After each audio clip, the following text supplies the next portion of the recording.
In the build-up to this year's World Championships, the BDF put out a mini-series counting down their top 30 best moments from previous World Championships. And overall, I absolutely loved this series. It was great to look back over the countless number of amazing matches and historical moments throughout the years. And there was no surprise who was the #1 spot. It was the match I did a recent video on, the 2011 final between Lin Dan and Li Chongwei. If you haven't seen that video, then be sure to check it out afterwards. However, as I kind of expected, there were a few matches that, in my eyes anyway, should have been included but weren't. For example, the men's singles final in 1997 between Jung and Peter Rasmussen. This final was a 124-minute marathon, with Jung suffering severe cramps, yet still trying to fight on. This match actually made the Guinness World Record books for longest ever badminton match. Another one not on the list was the 2005 men's doubles final. There wasn't anything too extraordinary about the badminton on display. I mean, it was still a great match, but it wasn't mind-blowing. No, what makes it eligible for the top 30 list in my opinion was that the winners were from the USA. Well, one Indonesian, the legendary Tony Gunawan, now playing for the USA, and his partner, Howard Back. No one saw them winning, and by doing so they became the only world champions not from either Europe or Asia. These are just two matches I felt thoroughly deserved to be on that list. But there's one more match that was left out that I feel should not only have been on the list, but could have come in at #1. And that match is the 2009 men's doubles final between Haifeng and Haifeng and Yong and Jung. A match that was not only absolutely insane, but it was the match that sparked off one of men's doubles' greatest rivalries. Now, before I get into that 2009 World Final itself, I feel it is important to give a little background. I'm not going to go into an insane level of detail, but I'll give you enough so you can understand each of these pairs and how they got to that final. Let's start with Haifeng and Haifeng. These two blew onto the scene in 2003 at the World Championships, where they reached the semi-finals in what was only their 4th tournament together. Following this, they continued to rise through the rankings, winning a number of titles, but 2005 was where they truly arrived, as they won their first major tournament, the All England Championships, putting in a devastating performance to defeat the world champions at the time, Lars Porsker and Jonas Rasmussen. It was also at this tournament where Haifeng cemented his reputation as the hardest smasher in world badminton, a title I feel he'll forever be synonymous with. From these All England Championships, they continued to maintain their spot as one of the world's best pairs, but in 2006, aided by the scoring change implemented earlier in the year, they proved they were the top pair when they won their first world title, winning with a performance in the final that was even more devastating than their 2005 All England final. 2007 was a solid year for the pair with 4 titles, but it was overshadowed by their inability to defend their world title, losing surprisingly in the quarterfinals to Malaysia's Lee Wanwar and Chung Tan Fook. 2008 was a huge year for them as it was an Olympic year, with that particular Olympics being on home soil in Beijing. There was huge pressure on their shoulders to deliver, as too was it on all the Chinese players, and this pressure was proved to be too great, as although they got to the final, they lost to another legendary pair, the Indonesians Hendra Setiawan and the late great Marcus Kido. This result was devastating for them, but instead of wallowing in pity, they quickly set their sights on the next Olympics, London 2012, and it was clear from the get-go that they meant business. As in 2009, they not only regained their All England title, but were once again in a world final, the one this video is about. For Li Yongdae and Jung Jae-sung, they became a pair in 2006 and immediately started doing well in the Grand Prix circuit, reaching 3 finals and winning 1 title. This is particularly impressive when you consider that in 2006, Li Yongdae was still a junior who did the World Junior Doubles-Double and the Asian Junior Doubles-Double in the same year. In fact, he did the Asian Junior Doubles-Double twice in a row. Li Yongdae and Jung Jae-sung, like Kai and Fu had done before, continued to rise through the rankings quickly, and in 2007, after only a year of playing together, reached the World Championship final. In 2008, they played a pivotal role in Korea reaching their first ever Thomas Cup final, with a huge win in the semi-finals over the pair they lost to in the previous year's World Championships. A match I was lucky enough to witness live, and let me tell you, the way they handled the atmosphere in the Astoria was exceptional. Later in the year at the 2008 Olympics, even though they were seeded 3rd, they were stunned in the very first round by Lars Porsker and Jonas Rasmussen. However, Li Yongdae did make up for this by winning the mixed doubles, becoming the youngest ever badminton Olympic champion in the process.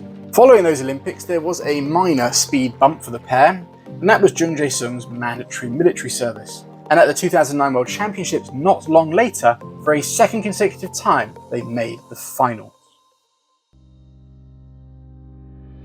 Okay, so now you're a little more up to speed with these two pairs in the build-up to these World Championships. With that in mind, it's no surprise that when these two were to face each other in the 2009 World Final, everyone was pretty excited about it. An excitement that was elevated just a touch by the fact that they had actually already faced each other in two World Finals before. Those two matches were in World Team Finals. The Thomas Cup in 2008, where it was Leon Day and Jung Jae-sung who won, and the Sudirman Cup in 2009, where Ka Yun and Fu Haifeng won. Both those matches are fantastic to watch, especially the 2009 Sudirman Cup, as it was both pairs playing at their best, with their contrasting styles just creating magic. Honestly, if you haven't seen either of those matches, I recommend you watch them. But anyway, back to these World Championships. With both pairs already well established, both pairs having contested the last two World Finals, both pairs having a 1-1 head-to-head in previous World Finals, and with their previous match before these Worlds being an absolute epic, well, everyone couldn't wait for the action to get underway. And spoiler, they lived up to the hype and then some. Absolutely superb, wonderful, extravagant and extraordinary entertainment. When these two pairs walked out for their final, there was a genuine feeling of excitement. An excitement that a match for the ages could be going down. It was mixed with a small bit of hope too, not in some small part due to the fact that the previous four finals hadn't been too exciting, something not too surprising when three of them had been all Chinese affairs. Whatever the feeling was, it was most certainly there. Now this could be fireworks. And from very early on, that feeling was being proved correct, with some fantastic early rallies, making the crowd respond in a way that they hadn't done all day long. Good defence, China. Good defence, China. The pair to take the first initiative was Kai and Fu. Their speed was high, their attack was ferocious, and also both of them had seemingly settled, whereas on the Korean side, Jung looked a little tetchy and was snatching at some shots. Something that he had shown in the past on occasion, and something maybe made worse by the military service he had done earlier in the year. As the first game progressed, Kai and Fu furthered their control of the match, being the more proactive, more settled, and more aggressive of the two pairs. And even after a mini fight back from the Koreans, the gap was too big, and Kai and Fu were rewarded for their overall control of the play with the first game. He's the big boy, he's the winner, 21-18, Fu Haifeng comes up with a ripper when it's needed. In the very early stage of the second game, following a woeful indecision from Jung Jae-sung, string out. Oh my goodness, you're not serious. There was a worry that maybe this match would end up like the one previous, rather one-sided. But as soon as that worry seemingly entered everyone's minds, it all changed. It was as if Jung needed that woeful indecision to get his head right. He was suddenly back playing brilliantly, and with Leon Day also buoyed by this, the match was back on. And it was at this point that commentator John Burgess made an eerily accurate prediction for the match. I've just got a good feeling about this one. It will go all the way to the wire. We'll be both screaming and shouting at the end. We've seen the best battle in the world final for a long time. But whilst that is getting a little ahead of myself, it didn't take long for it to seem like this match would at least go to 3 games, as the Koreans took control heading into the mid-game interval. And that is 11-7. The Koreans have announced their arrival back in this match.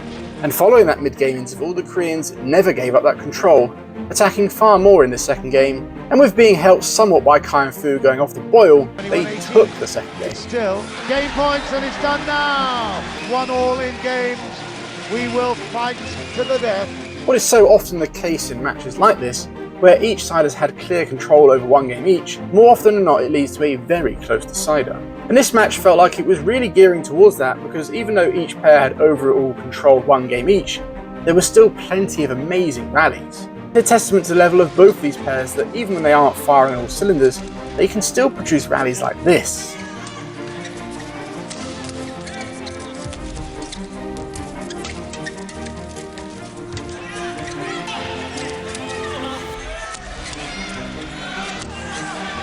Good. The early stage of the third game really gave some insight into how it would all unfold. A mixture of short, tense rallies Oh, that's terrific. with long, epic rallies. Defense is good. Oh. Both of which being underpinned with this sense of magnitude.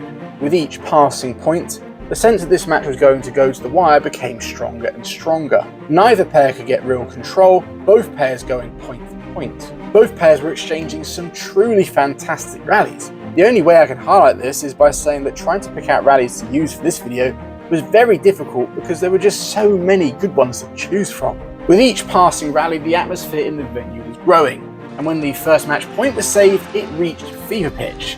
Something that spilled over to the commentary box too. Korea still in it, they are! 20 points all! Oh my goodness!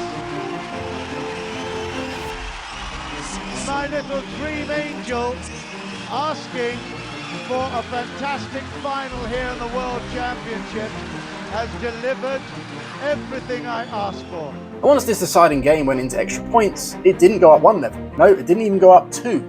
It went up multiple levels. It went up so much, I don't think my words can do it justice. So instead, I'm just going to let the action do the talking. It is in! World Championship point, China. No, not yet. 21 all. Keeps it short. And served out wide. That was clever. Spectacular.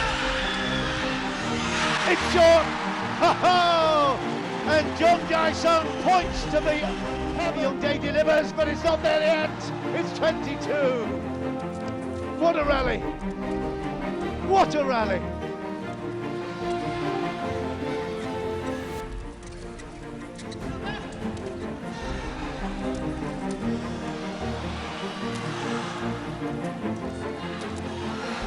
It's out of court. It's now, for the second time, World Championship point to Korea. Short.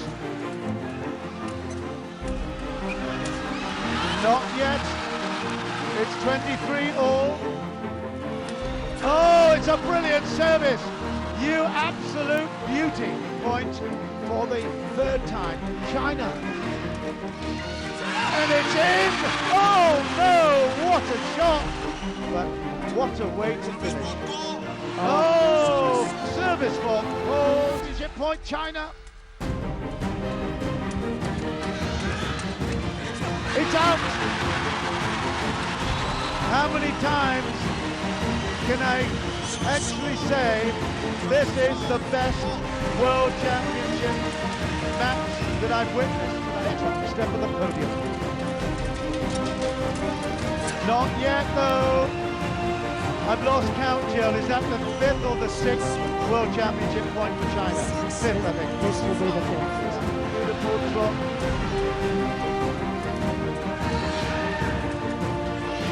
Pressure on Korea here. Oh, it's short again. Oh my goodness me. 26 all. Oh wow, sit down, Lindan. He can do it here. He has not done it here, it's gone. 6th World Championship point. Oh, Haifeng with the service. That's it! China have, oh my goodness, how can you believe it? They were world champions in 2006 and they've done it again here in Hyderabad after the most unbelievably thrilling final. It has just been amazing. That 2009 World Final has to be one of the greatest matches I have ever seen. In fact, when I did the Lindan versus Lee Chong-wei video, even though I stand behind my choice for that being the greatest match ever, I did hum and ha for a bit about whether or not this 2009 men's doubles World Final is actually better. Maybe you guys can decide in the comments. Which one do you think is better? But anyway, there is no denying that this match belongs in a list of top 30 World Championship moments. So that does lead to a rather obvious question. Why didn't the BDF include it? Well, I fear the answer to that is not as exciting or controversial as you might think. The reason is the BDF don't actually own the footage of those 2009 World Championships. I have created many videos for the BDF and their archives at the World Championships is quite large, but there are a few years missing. One of those, sadly, is the 2009 World Championships. Although they also don't have the 2005 World Championships yet they included Taofik's win in the top 30 list, so who knows, maybe they overlooked it. I don't know how, but it's possible?